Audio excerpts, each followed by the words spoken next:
Hi there, I'm John Constantinou, and in today's episode we're going to be talking about, you guessed it, the coronavirus pandemic, how it's affected the film and TV industry as a whole, how it's affected me personally as a documentary cameraman, and the ways in which I'm using this time to best prepare myself for when this all blows over, as well as how this has given me the opportunity to do some of the things that I've always wanted to do but have never quite had the time. So let's jump right in.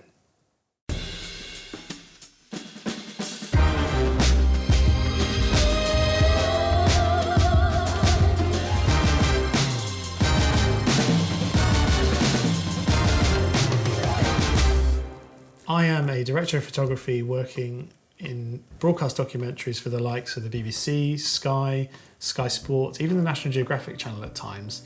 And I just want to come out right off the bat and say that all of my work has either been outright cancelled or pushed way off into the future. And this is not what's just happened to me, it's happened to people that shoot similar content to what I shoot, as well as people working in completely different sectors of the industry, where we're talking wedding photographers, fashion photographers, commercial DOPs, videographers in general. All these people I know, all their work has dried up. And this is a big part of why I wanted to make this video. It's not only do I all of a sudden have a lot more time on my hands, which is true, but to reassure you that if you're watching this, you're probably in the creative industries in some way or know someone that is, and reassure you that we're all in this together and everyone is feeling the bite. But it's not all bad news. Companies and networks around the world have shown that they're willing to support the lives of the very people that would normally make their productions possible. Netflix has just announced a $100 million coronavirus relief fund, and here in the UK, the BBC has been rehiring and then furloughing staff that have recently come to the end of their temporary or short-term contract in order that they too could benefit from government income support. Now, that doesn't cover everyone, it certainly doesn't cover me as a freelancer and possibly you watching, but it's a sign of the times that the industry is trying to do right by people in the best way it can in what is a difficult period. And if you are like me as an independent freelancer, there is no getting around the fact that these times are going to be that little bit harder. But I want you to bear in mind two things which dawned on me recently. The first of which is that when this does all blow over, there is going to be an absolute boom in video production around the world, and those who are best placed to take advantage of that are really going to benefit. The second is to really look at all the time that has been made available to you, whether you like it or not, and think about what you can do with it. For me, it's manifested in making this YouTube channel and also trying my hand at my first long-form time-lapse.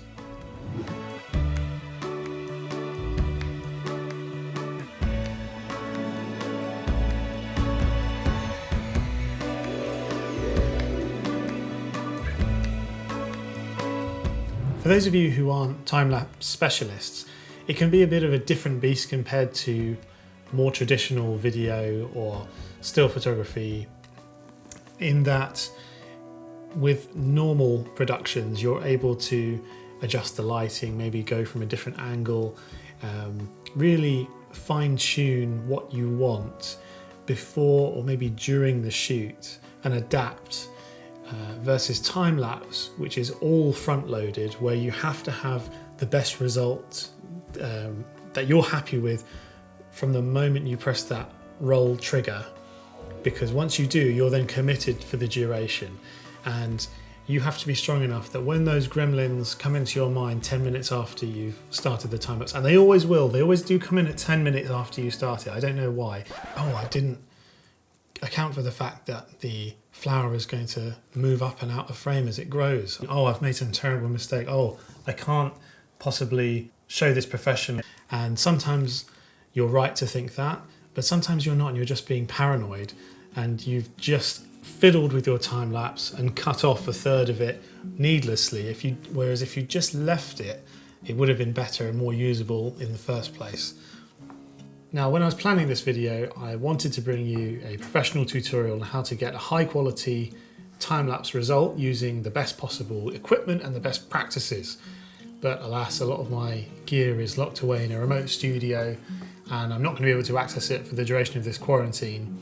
So what this has turned into is a bit of a DIY tutorial on how to get, or see if we can get, a high quality professional result using very non-professional practices and equipment. And you'll see what I mean by that. So let's take a tour of my improvised, janky DIY setup that I've got going in the other room here. So here we have our camera, the 6D Mark II, taking a picture every 10 minutes or so on a 16 to 35mm. And there are the flowers at the end of their life cycle. They've all blossomed.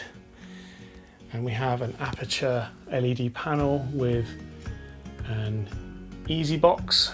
And from there things get decidedly less professional, such as the black flag I'm using as a backdrop is simply the underside of a blanket stolen from the living room, held up to a light stand by a hair clip, which is not mine, I should mention. And now we go down to the flowers themselves, or rather below them. And you'll notice I chose a vase. Well, I didn't choose, I was forced to use a vase. And it looked good when I set it up, but then I thought, oh, hang on. These might move as they grow because the center of gravity might shift. So there's a glass inside the vase, which I'm not sure if you can see here, to stop the bottom of the stems moving any further. But then there was room for them to move at the top, so I jammed in a small towel. And then I didn't like the stalk placement, or rather I didn't want that to move either. So I got a champagne cork, or a wine cork, and wedged that in there and rubber banded at the top and at the bottom so they really wouldn't move. Then I realised my frame might have been bouncing up a bit from the wooden stool, so I needed a black flag to go in between the vase and the stool, and I didn't have a black piece of card, as I said, so I've used a laptop case turned upside down. Talk about DIY, but let's hope this turns out halfway decent. I don't know, let's find out.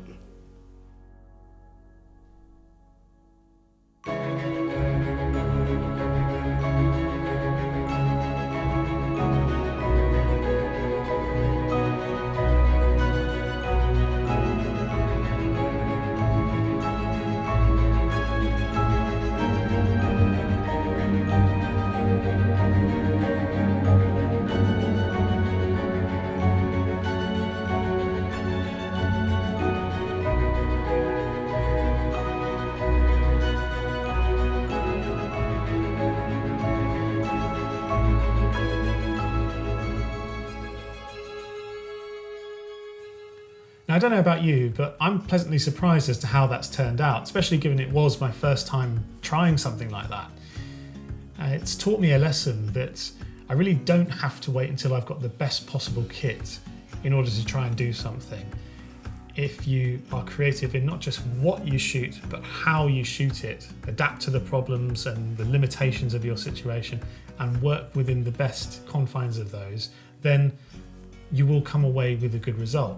And for me, this comes back to the idea of this time being made available to me. This is the best possible use of this time for me. Now, I'd be quite interested to hear about some of your experiences and what you've been doing to utilize this time. So do let me know in the comments below, because I will read them. And if likewise, if you like the video, be sure to give it a like, subscribe if you're ever so generous, and let me know what questions you want answered about the industry. After all, this channel is about giving an insight into the professional video production industry that isn't normally out there. So ask away and I will try and answer the best I can. That's all for this video. See you in the next one.